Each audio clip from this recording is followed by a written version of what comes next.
Welcome to Life is Full of It. I am Ernie and I am going to be at it alone today.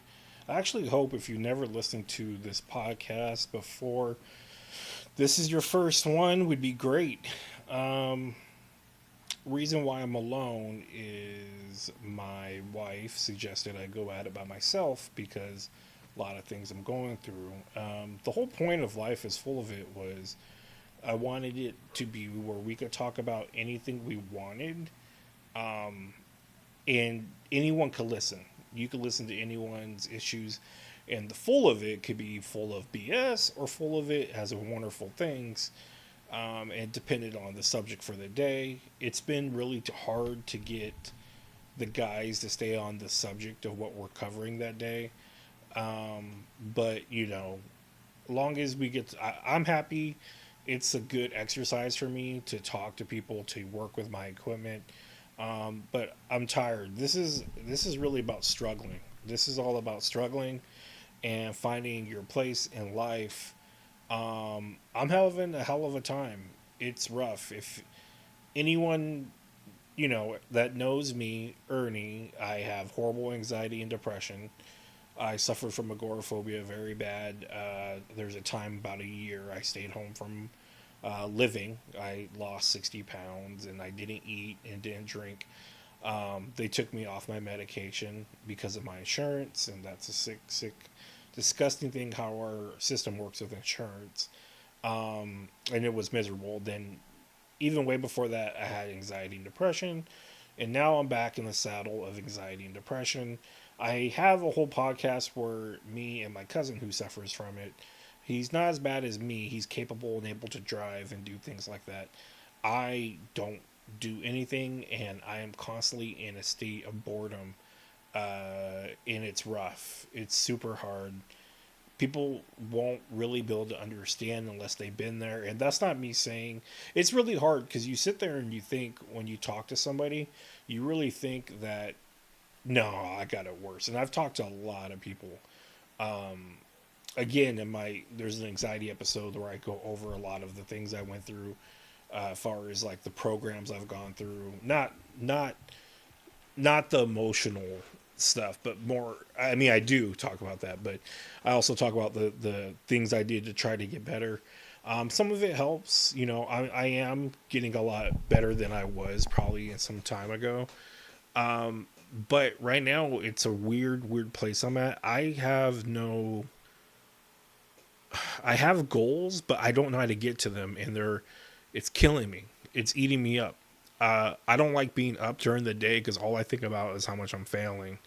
Um, I have a lot of different outlets. I have a really great doctor's assistant that I see. He's kind of like a therapist in a way because he's basically a doctor's assistant, but he actually talks to me. He's part of the IOP program, and he's able to oversee my medications and things like that. And I actually should explain that. I always say things like that is like you learn that people have filler words like I always say stuff like that or things like that. So forgive me if you hear that a lot.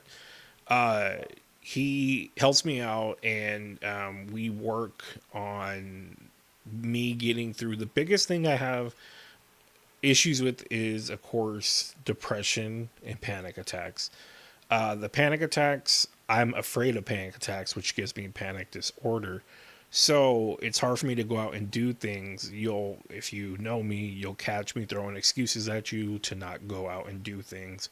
And as far as the depression goes, I want to lay around all day and not do anything because I have no energy.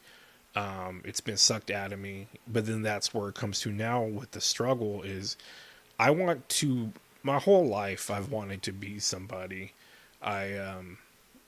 It's hard to explain. Like I always tell people, I wanted to be comic book writer famous. I wanted to be well enough where people would know me and appreciate me within a group, but not you could walk down the street and you could be fine and you could make a healthy living.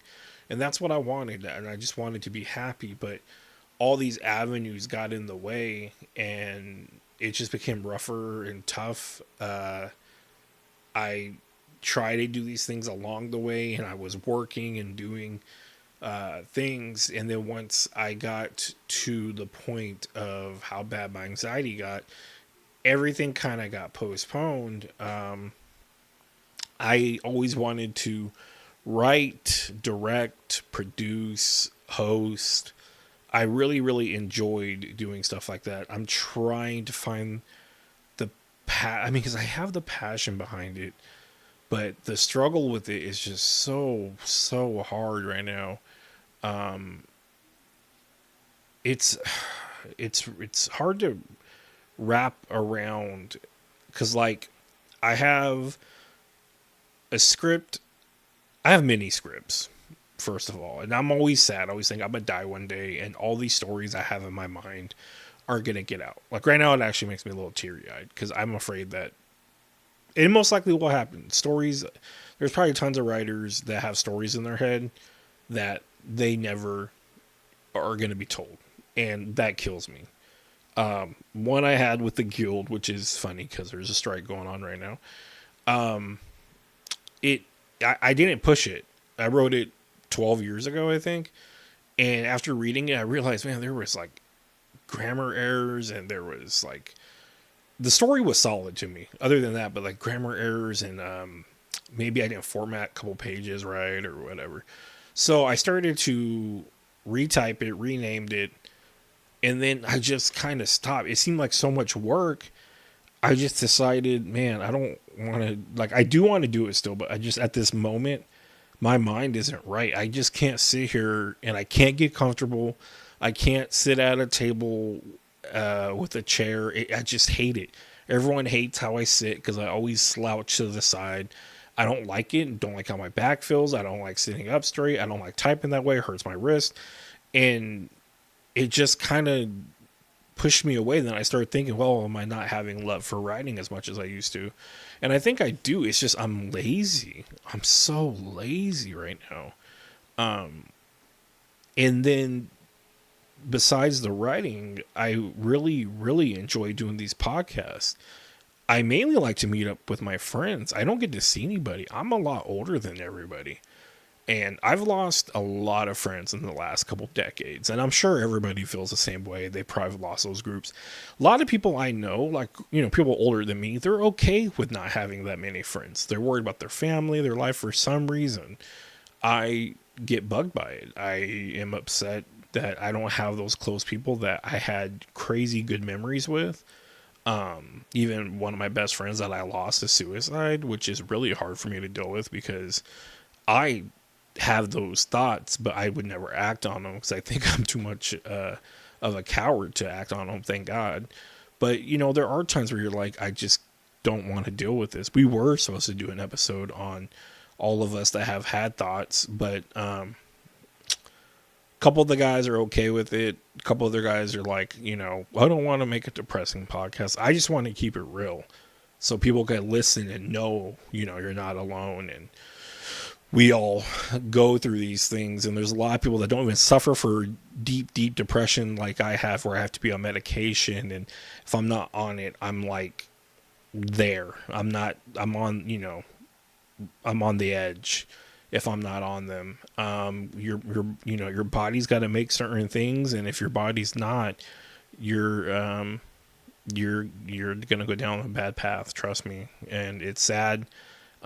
That's how the agoraphobia happened. Me not leaving is because how bad of my depression was.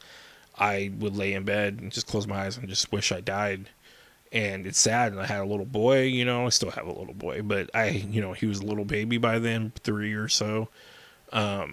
Wonderful wife. I have a great life, man, a great life, but I just can't seem to appreciate it as much as I probably should. Because I should be okay with just like, whatever, have a great wife. I have a great son that does so well, and I'm so proud of him. And my wife I'm proud of. And I should be able to just sit back and just clean up the house and be happy. And I can't. The creative juices in me will not let me. And I want so hard to, like, even do this. I would love to just podcast and talk. And, our Best There Is podcast, before we left the studio, we had our studio all fixed up. It looked nice. You could watch through the years of us doing it. I would say we probably did it for about 2 years, maybe. We still are doing it, but now we're doing it in my house, and I don't like how it is. Even when we do it, I get very irked. I get very stressed out because it's not what I want. And normally, if I don't like how I produce something or film something, I scrap it. But with this, we have no choice, and I enjoy talking to my co-host Declan, who's a friend of mine, and my cousin Ryan, who's like my brother. Doing it, I love talking about movies and sitting there gabbing about comics and TV and all that kind of stuff. But we were doing very well. How it looked, the vibe, everything was checking off. And I had a good friend of mine. I showed him the process of where we started and to where we were. And it was big. It was like, wow, you guys grew. Like how you were doing the formats and how we were talking. And it looked like a real podcast. And then it's sad that I got very sick from COVID. Bill was on a ventilator. I think people think I try to get attention from it when I bring it up. I'm very traumatized by it, but sometimes I have to explain why I'm out or why this part of the story takes a dip, or when people are like, oh, what about this? Where were you at during this time? Or what about your store? And it's like, well, what happened was I got COVID, and it's very traumatizing. And I don't know if I'm ready to see. My wife has pictures of me on the ventilator and things like that. I saw it one time, like maybe after a couple of months of being home, I broke down crying. I couldn't handle it. So I don't know if I'm ready to visit those outside perspectives or talk to my mom about her journaling, like my process and progress, I should say. Because they were keeping track of how I was doing, how the nurses were treating me, and, they said I was a coin flip, They said it was like 10% chance, on some parts people have told me, and for some parts where people were like, it was a coin flip, either I lived or died. And you think getting a chance to live again, you'd be like, I feel great to be alive, but it's like, I'm not using it, I got another chance and I'm not using it to do all the things I want to do. And it's like, but for me to get to where I want to go, I got, the great wife. I got the great child. Now it's like real life. Like, I want a house. How do we get a house? Well, I'm going to have to get some kind of work. Well, I can't get work because I can't drive. And with the podcast was something, like I said, that I was like, maybe this could be a thing. Maybe this could be an outlet that we can use and maybe get sponsorship, or maybe get something where I can do this for a living, and all we need to do is keep making them and keep getting them out, and that will do it, So with COVID happening, I was gone, and I kind of wish the guys would have kept it going, but at that time my wife was saying, I'm getting rid of the studio. She was debating on, I don't know. I don't really want to talk about what she was thinking, but I'm guessing there's a chance my husband may not come home, and she had to think about other stuff. So when I woke up from all this drugs being in me for about like a week and a half or whatever it was, I was furious that she was getting ready to get rid of it, or she did, and I was like, nope, I'm calling them and I'm gonna get it back. And when we got back, it just started to get really good. I started to find a drive in me, but it was just a different time, and then the money wasn't flowing in like I had before, so we had to step away, and everything dropped again. So like my good friend that was watching these videos, he was like, it looks like you guys fell back down. And I used to do voiceover things for another thing I did on the YouTube channel. And all these are these little things that I don't know if I see people do similar things. And all you think is, why not me? You know, maybe I'm meant to just be lucky in life to have a great wife, great son, be able to live again. But on the other hand, I want to do something. And just like right now, I have been walking around the house bored, and it started to sink in depression, super bad depression, where I'm just laying here on the couch. And I worked out a little bit. I try to work out as much as I can, how much I can take without getting too stressed out or anxiety. You think it would help more. Swimming has been really well for me. It's been really helping me. I at least feel like I get out for the day. That helps my mind heal a little bit. If I'm stuck in the house all day, which today I am because my wife works nights and this is the night she's working. Her being at work makes me feel like I'm just so alone. My son's older now, and I'm having problems with my son getting older. I really am having a lot of problems with him growing up, and he's in his room now, doing his own thing, playing video games and stuff. And these are things I prided off of. You know, I used to be very, very proud of how well I got him to be so good at things like that and hand-eye coordination, and he's great at soccer and all these good things. And now it's like, oh man, like he's getting so old. Like he doesn't need me like he used to, you know.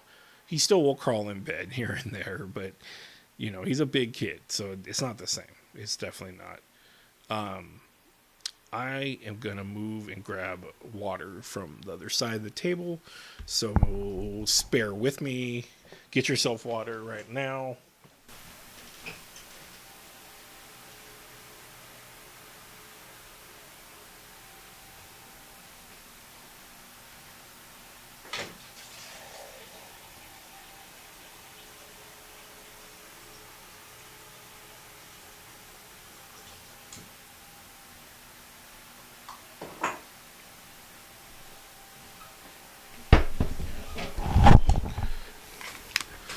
All right, so I am back with my cup of water. Makes me easier for me to talk so much and not get such a dry mouth. So struggling, it's really hard. So with the whole podcast now, where we're just doing it from my house, we did it every week. We had it where we had a certain day we met.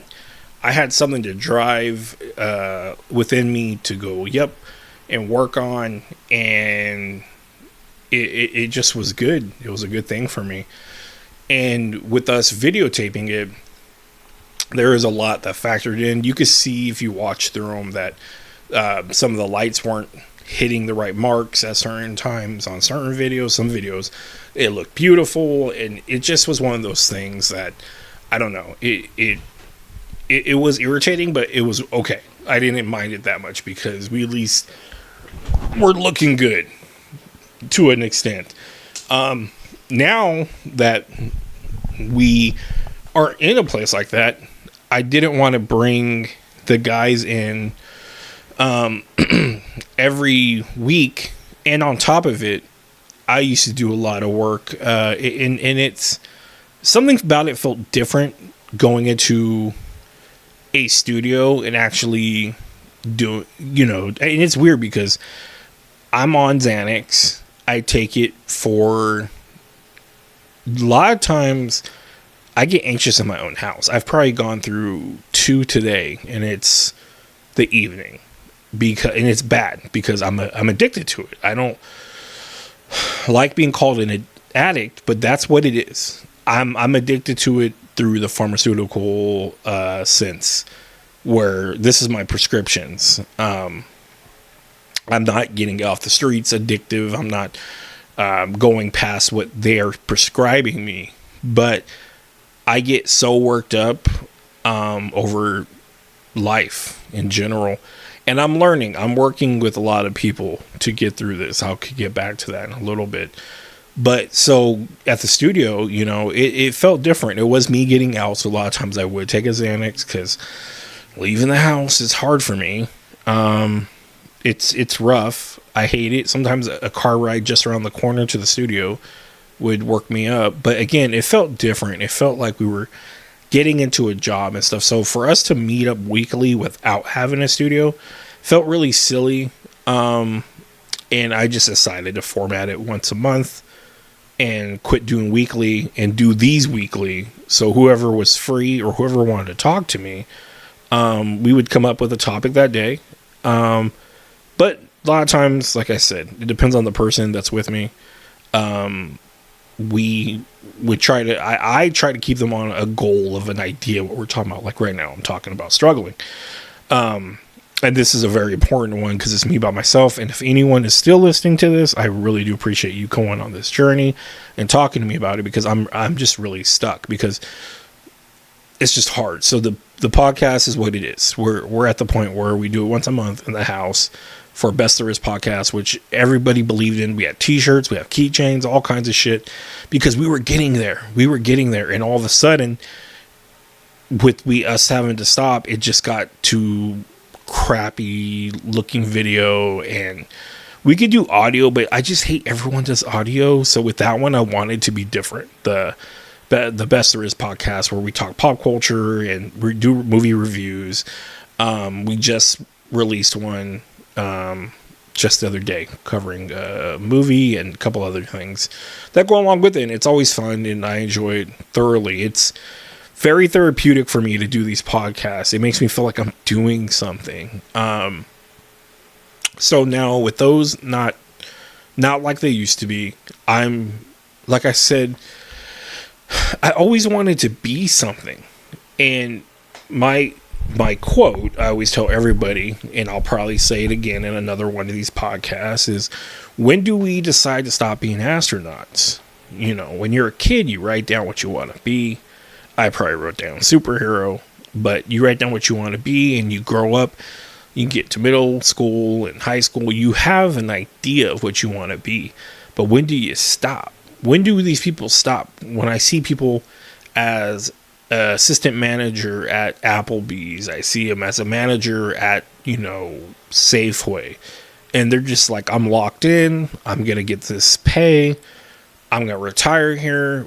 So there is a moment where they were thinking, hey, I'm going to be a professional basketball player. Hey, I'm going to be, an author.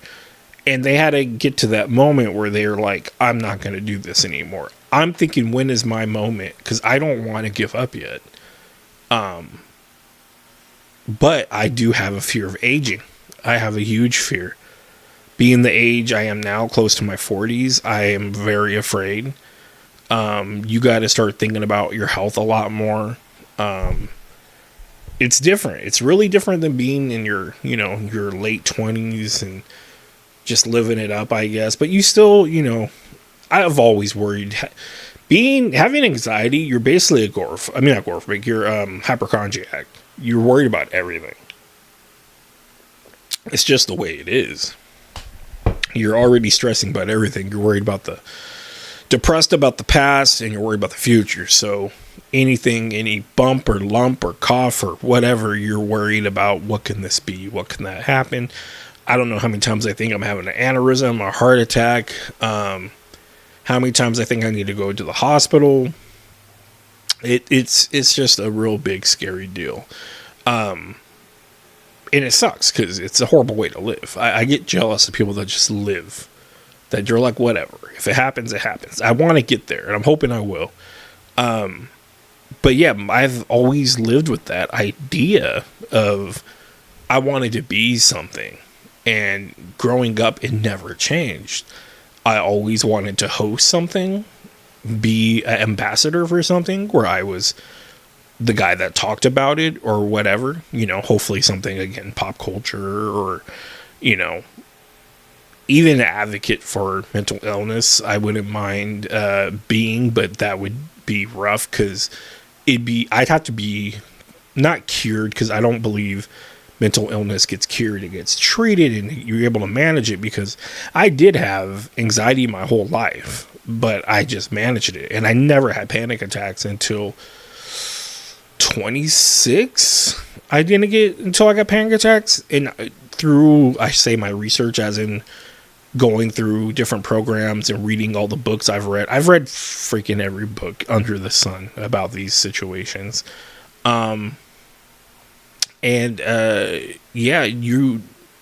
It's shocking to hear that littler children have had it. Teenagers have had panic attacks. And it's sad because it's crazy. Now, some of them have it and they don't really have it anymore. But if you start getting panic disorder like I have, then you start creating your own.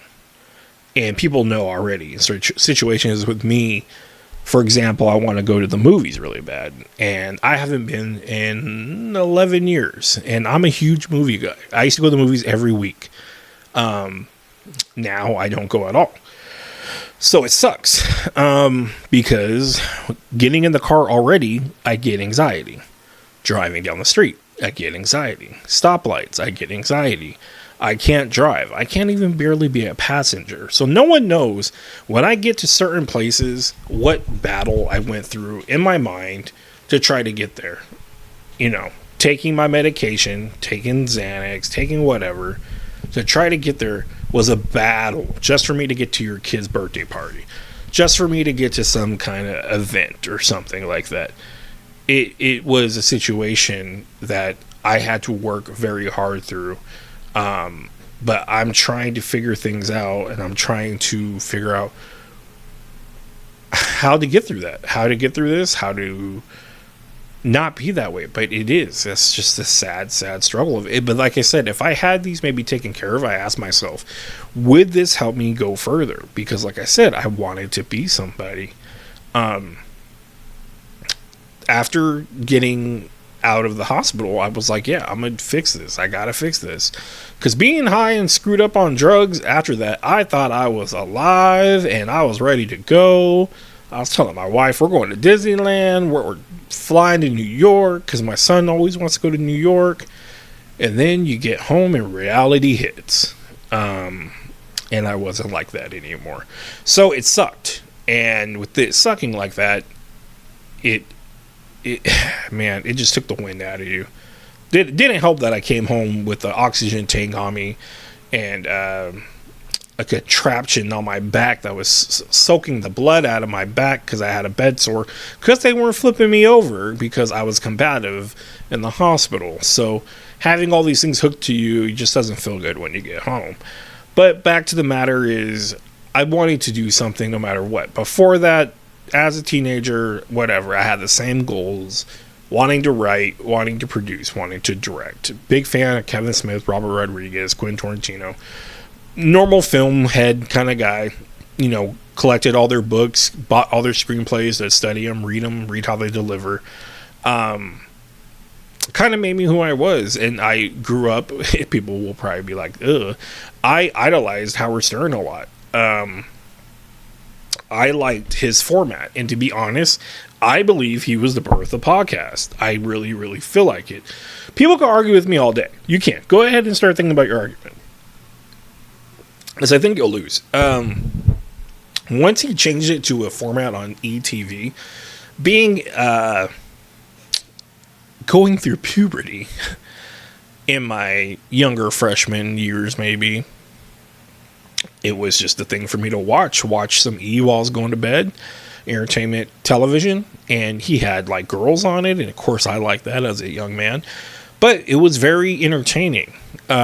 He did do some dumb things, I will not say that, but you know, the interviews and stuff, like I really thought this was cool. Like, he's on the radio, but he's videotaping it, and he's interviewing people, and when you show people while you're interviewing, you see their excitement, you see their cringe, you see their vulnerableness, you know?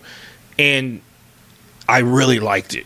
I liked it a lot. And then once I started to read about his history, and you could watch his movie Private Parts, the struggle he went through to get to where he was crazy.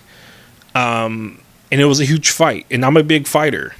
If I could get into the stories of me working at Macy's, loss prevention, your job is to run down, pick up, and slam people that are stealing things.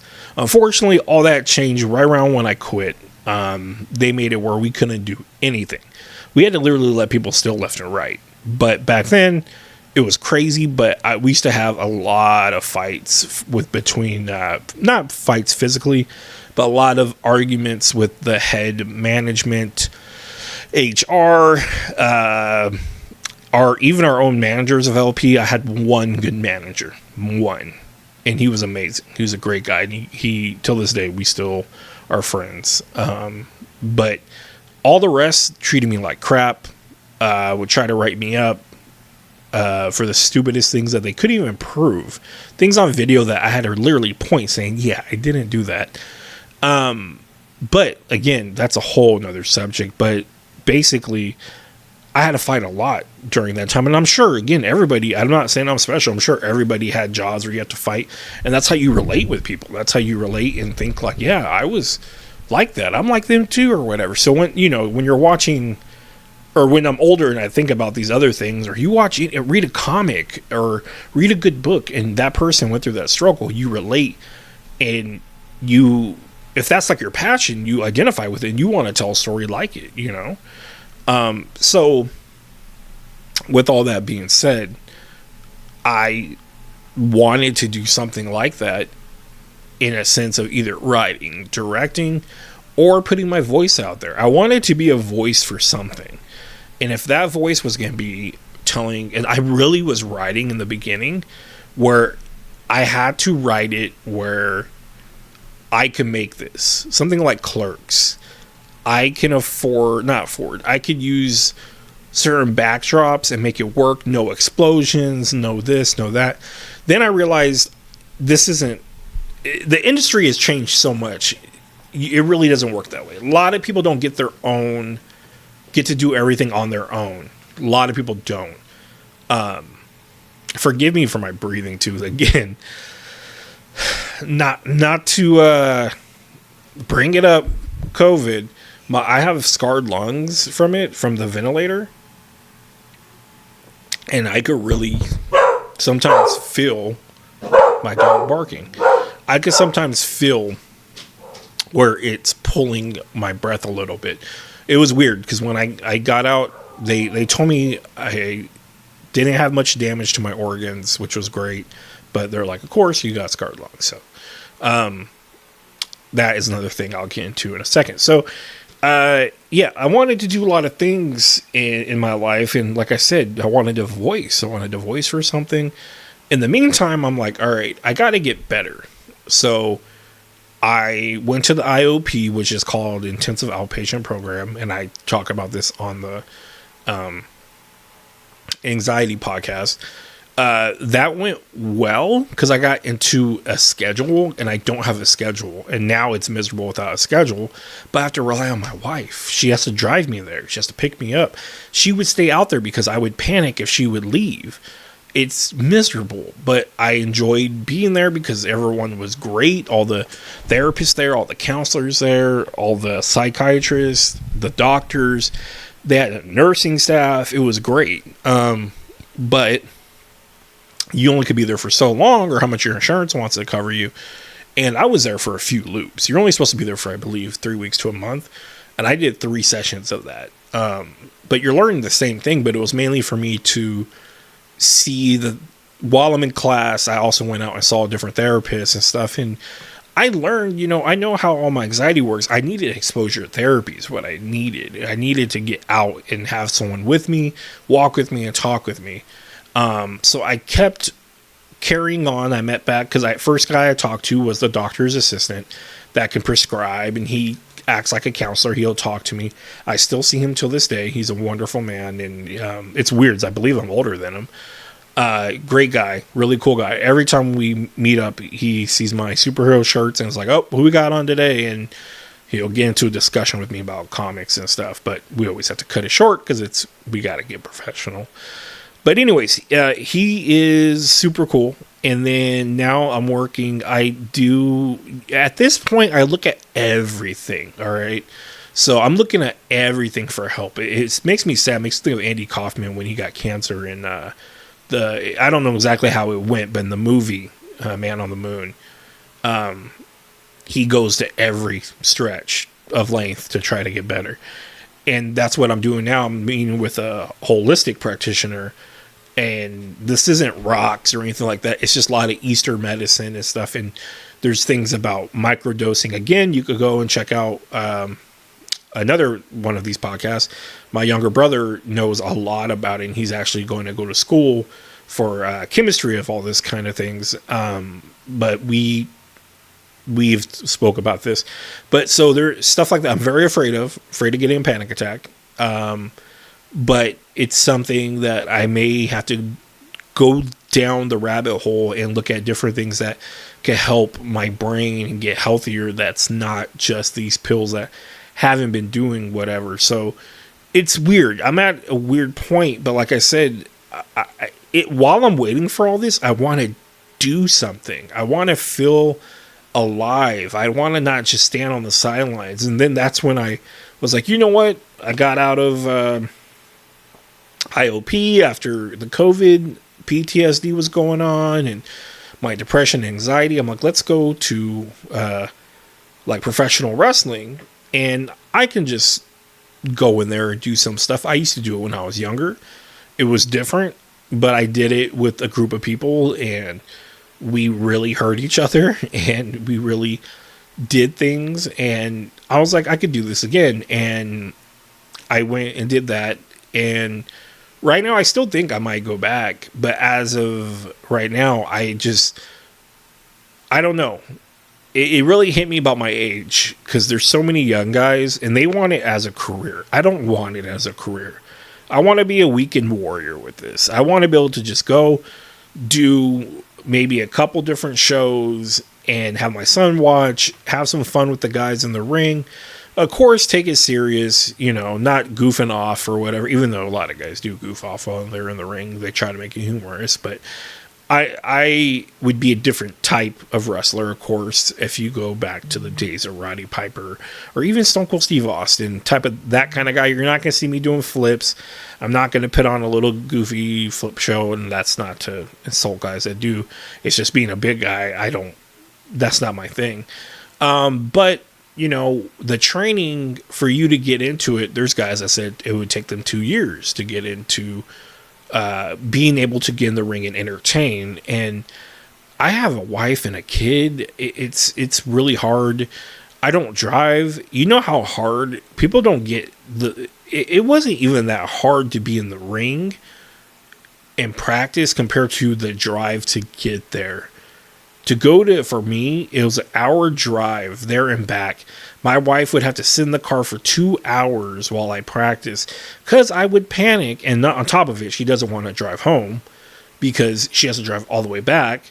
So sometimes my son would be in the car, and it's 2 times a week. And it was just breaking my family, man. It sucked. And if I could drive and go do it, it'd be a different thing. But my wife works evenings. We have one car. If that wasn't even a factor, some nights I wouldn't be able to go. And you're paying for this. And it's like a gym membership. So you go. And if you can't, you can't. And I would think they would watch you and make it accountable to where they watch how much you come or whatever. I don't know. I don't know if they watch to see how much you put into it or how good you can be.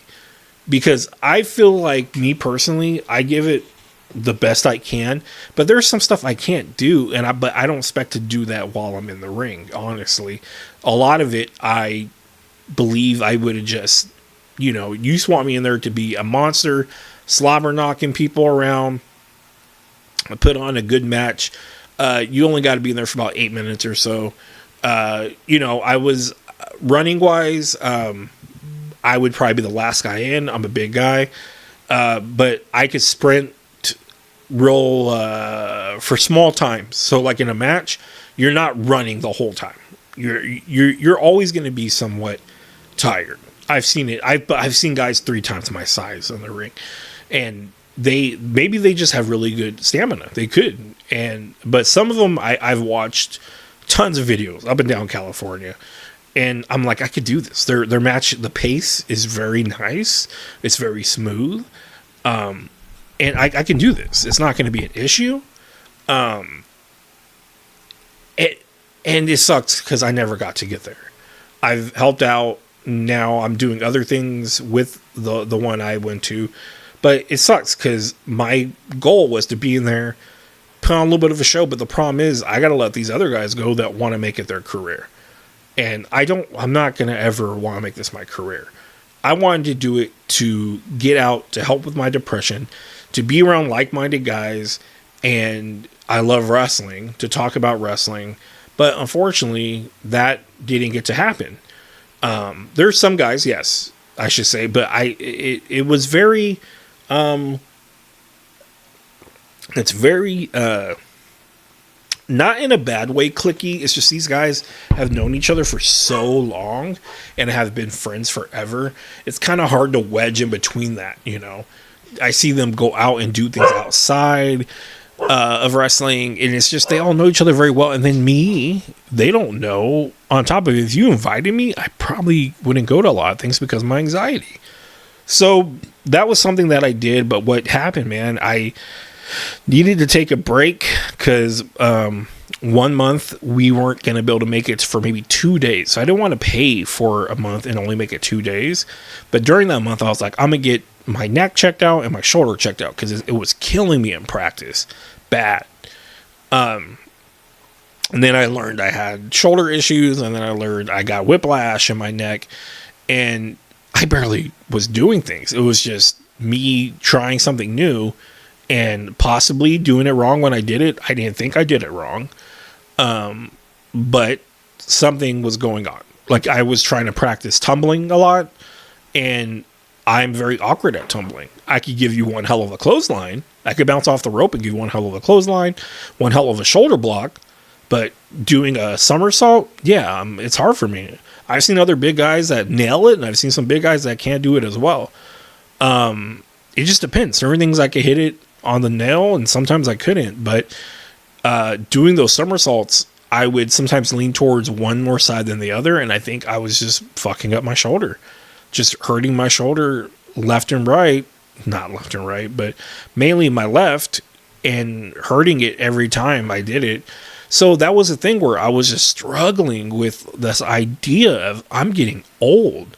And you see all these young bucks in there, and they dedicate their lives to this. And that's all they do every weekend and stuff. But it sucks because sometimes they have to all pile up in a car, and then they all have to have money for gas. And it's a hard lifestyle. And that's not the life I want. No offense to them.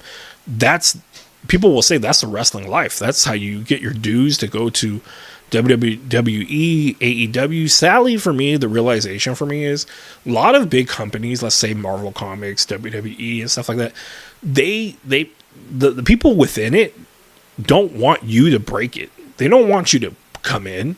If I was a great artist for Marvel, they don't want me to come in. Why? Because there's other artists already there. They don't want you to take the jobs from them. Wrestling, do you think most of these wrestlers want you to come up and take their job from them? It's the sad truth. We live in a reality now that these things get exploited, and we know it. People say it behind the scenes. If you know anybody, even in these little independent things, as far as like wrestling, comics, whatever, they don't want other people coming up, even in the little side, because you might ruin it from the only ways if you make them money. But the guys that are your level, they're not going to want you to come in because you're taking, their time away. And that sucks. And I've seen it firsthand, not so much with the place where I was, but I've seen it firsthand through other people that I've talked to that they don't want these other guys to come in, wrestling wise, because they don't want it to, affect them and knock them off a card, and a card is basically the event they're going to be on, or they've showed up to be on it and then they don't get to, and they tell me, yeah, I was told that I was going to be on it and now I'm not. So it's just one of those things that God bless them if they get to do it and have fun, but it's going to be a hard, long road to get there. And that's the thing. I'm not going on that road trip. I'm not. I just wanted to be local and have fun. And they probably would never accept that because Why would you want a guy that just wants to be here, wrestle for his kid, wrestle for the entertainment to make people have fun and watching it, but he doesn't want to go further than that? You know, he's got a lot of other things on his mind. He's grinding, he's hustling, trying to do other things. He wants to do more than just this. This is for him to go and be on his softball team. This is what my softball team was, to go out and do this. But I wanted to wrestle. I wanted to be in front of people. But again, the whole age was a struggle. Getting older sucks. I have people tell me, my mom and stuff, like, it's fun, enjoy it, you get to see things differently. I'm sorry, I gotta get more positive, but all I feel is knee pain and not being in shape and all that kind of stuff. So that was a small part of me trying to distract myself and have something to be working towards. And again, I may go back to practice depending if I could do something else with it. There's other avenues you could do while you're there. So I would like to have something to look forward to, which right now helping them out in a different way gives me a little bit something to work on, but I kind of want more. I kind of want more to look forward to, just like me pinning out podcasts and stuff like that. Nowadays, us doing once a month, it's not the same. So basically that is just on pause. We'll see if I go back, but the whole point was to get myself feeling like I'm doing something. I'm part of something. I have something to do on this day and that day, instead of every day I don't know what I'm doing. I get excited over doctor's appointments because I know I get to go out and I get to go do something. Now, it sucks as far as my anxiety goes, but I like having plans. Unlike tonight where I'm just alone and I feel crappy, and what am I going to do with my life? So I don't know. I don't know what's next. I really don't know. I hope I get to be the voice of something. I really do. I hope, even freaking voice acting, I hope I can do something. But again, everyone they gatekeep, they lock for you not to get in certain places because they don't want you to take what they are doing. So it's tough. So like I was going to say, I would like to find ways of where to go. I've went to the websites, for voice acting or voiceovers and stuff like that. And you do have to do it different. I couldn't sound like this for certain things, let's say, because I have a slight lisp or whatever. I'd have to watch these things. I'd have to make sure I'm doing things right. But the problem is I go on these sites and stuff like that, and they don't really lead you there. They don't really lead you there like they should lead you there. So it's just an issue. And that's why it's supposed to be on my own. I'm supposed to do this. I'm supposed to just run it, do my podcasting, and make it happen. That's what I'm supposed to do. But you have to get noticed and you have to be known. So now it's like, all right, now do I go back to the drawing board and start doing TikToks again? TikTok feels like it's getting less popular as it used to be. It used to be a lot bigger probably during the pandemic time. Now it's not as big. So what's next? Do I wait for what's next? Do I go back and start doing TikToks again, where I actually give information and info? It's a lot of work, a lot of editing on my part. But again, I'm just scrambling at the brink. So this is a struggle. This is where I'm at. And it's really hard. So I hope everyone had a little bit of understanding of where I'm coming from. And maybe you can relate. And I hope to God, if you listened all the way through to this, I appreciate it so much. It means so much to me. I want to be heard. And I want to hear you. If anyone ever wanted to jump on even Discord or anything and us do a podcast together where I get to talk to you on Life is Full of It and we talk about just your life, I don't care. We could make a discussion out of everything. It doesn't really matter. But we have to get there. And I'm trying to figure that out. So this is my struggle right now. And it's really hard. And I get stuck in my head. And sleeping all day is not fun. And being up all night is torture. So that's what I got to look forward to tonight. But hopefully everyone else will have a good one. And we will talk to you next time. And hopefully we'll have another subject with one of the guys. And you'll be a little more brighter But like I said, there are some sides of where life is kind of full of BS. You know, we got to get through it and dig through the trenches and do the best we can. But I hope some avenue opens up, some door, and hopefully you could be that door. Hopefully you guys know a doorway that I could step in through, because all the other ones that I've fought and I've been talked to, people that I have been recommended to, anybody that has done anything like that, I've gotten to the point where they open the door, but then at the same time they kind of drop me. They don't really help me out. So it sucks. Because people tell you, hey, yeah, go talk to this person. They'll help you out. And they don't. And you're like, man, that really sucked. Because I had hope, and then hope gets yanked from you. So it kind of sucks. But maybe you guys out there will be a door. Who knows? But that is it. Thank you guys for listening. I will talk to you guys next time. Like, subscribe, share if you can. If not, just give it a listen, and I appreciate that. Have a good one. Bye.